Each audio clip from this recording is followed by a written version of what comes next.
So the third part of the air element, the window,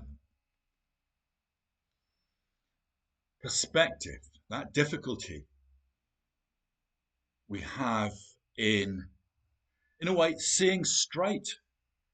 Yeah? We can't see straight as long as we believe simply what we want to believe. Arguments are often just finding reasons to support what it is that you want to believe anyway. And the first step towards wisdom is seeing that you're doing this, allowing inconvenient facts into your life. Are you able to do that? I find research is quite useful like this. There's a guy called Jonathan Haidt, Haidt. Look up his TED talk on the moral roots of liberals and conservatives. Um, and he points out what it is that people on the left politically value and what people on the right politically value. They each value different things. And they are each things that need to be valued. Yeah? Put simply, the left prioritizes fairness and compassion. Well, of course we need to value that. The right has more of an emphasis on order and stability. The idea being that it's hard won and easily lost. Well, of course we need to value that as well. We all value both of these things, I'd suggest, but in different proportions. But are we able to see what the people who don't vote the same way as us value? By and large, no. We just write them off. We even demonize them. Yeah.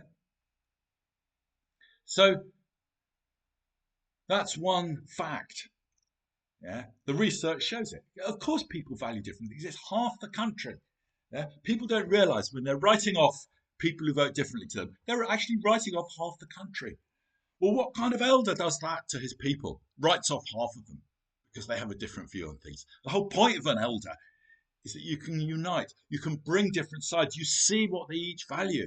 Yeah, that is the place of wisdom. It's very easy to state, but very difficult to do. Do you automatically vote just with one side and not the other?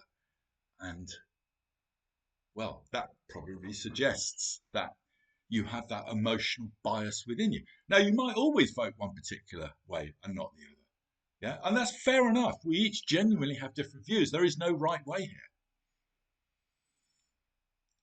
I mean, in America, the divide is even more polarized. Yeah? And in a way, it's natural to humanity to do that. I'm not railing against it. Yeah? And Jonathan Haidt makes another point. He says that this increased polarization we've seen in recent decades is actually a return to normality. We had a long post-war consensus in the West, yeah, in which the left and right were able to work together a bit more than they usually can because we had an enemy, yeah, in a way. Well, we'd had the Second World War, which bloody hell, we better work together after that. We don't want that again. And there was the enemy of the communism. Well, all of that collapsed, and you've got this increased polarization. It's just what humans are like. We polarize, and we really believe that what we think is reality.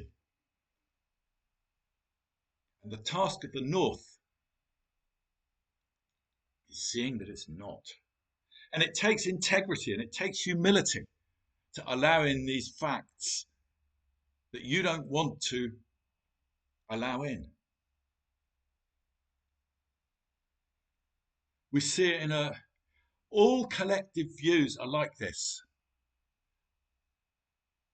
I have this idea that I've come up with that all collective views are wrong. Even if they're right to start with, they are always simplified to the point of falsehood because no idea is simple. No idea about society and about people is simple. It's always a complexity. The North understands this complexity. But a collective view can't allow for complexity. It has to be a simple idea which people gather around each side of. We saw this during COVID. We're following the science. Well, no, it wasn't as simple as that. It was complex. So people divided on one side or the other. They just either followed the science or they went in the opposite direction and thought, this is just a conspiracy and what's really going on is something else. They just became completely anti it. Yeah. They're both the same thing. They're just both the human tendency to polarize, to be identified, in other words, with what it wants to believe because it suits them emotionally. And so this pulls us down to the south, to the place of emotion. You see, there's an axis on the wheel between air and water, mind and feeling. Yeah, and they need to work together along that axis. It's called the good red road. It's the place we can actually work. The other axis, the blue road, yeah, that's just about being receptive to spirit. Spirit in the east, body in the west. We allow it in. We're born. We die. Yeah, we have these callings to do things. We have these interests. All these things, they're beyond our control. Yeah, they're our fate. That's what our life is. The north-south is then what we do with it, the choices we can make, the choices we can make about who we're going to be. Yeah? We're always making this choice about who we're going to be. Are we going to stand tall? Or are we going to let our dementors, that brilliant term of J.K. Rowling's, are we going to let our dementors have the better of us? Yeah. Just one more bottle of wine and that will soothe me. Yeah. Whatever it is that our addiction is, people can get addicted to all sorts of things: computer games, sex, drugs, whatever it is. Yeah.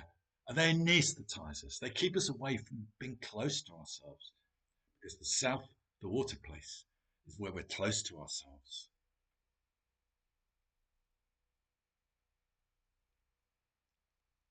So we come close to ourselves. We bring our awareness into our body. And we feel what we're feeling. And if we feel numb, that's what we're feeling. Yeah. We can always know what we're feeling. It might just be numbness, as I say. That is a feeling too. But if you stay there, it will gradually open up into something more complex and more descriptive of how it is you want to behave, because our behavior is feeling driven. So the north, its essential ability to detach isn't so much from the world out there and what it's up to, yeah, and not taking sides. It begins with that detachment within ourselves, that disinterestedness, that ability to go, okay, this is what I'm feeling, rather than this is who I am and just acting on it. It's that crucial difference. You don't have to act on it. I had an experience of that a while ago. It's quite interesting. I was walking along the top of a valley, beautiful valley, and this feeling of loneliness took over me. Oh, you know, I need a relationship. I need someone to be with, so I'm not lonely. I have to have that. And then I realized, this feeling of loneliness is a feeling. It's not who I am. It is part of me. It needs owning, it needs acknowledging, it needs to be in center place. Yeah. But I also need to stand back. It's detachment isn't about not owning our feelings. Yeah. But it's a part of you is able to look in on them. And when I realized that this is just a feeling, I started to realize, oh, actually, I'm connected to everything. Yeah. Once I stood back in that way, something bigger was able to come in. And I realized that loneliness is a medicine, yeah, that pushes us towards experiencing of our connectedness to everything, and that the universe loves us. And what a beautiful place to be. And the relationships, not necessarily, but can be just a sticking plaster, a false comfort, a limited comfort. So yeah, whatever you're feeling, you don't have to be determined by it. You have that choice. There is your freedom. Claim it.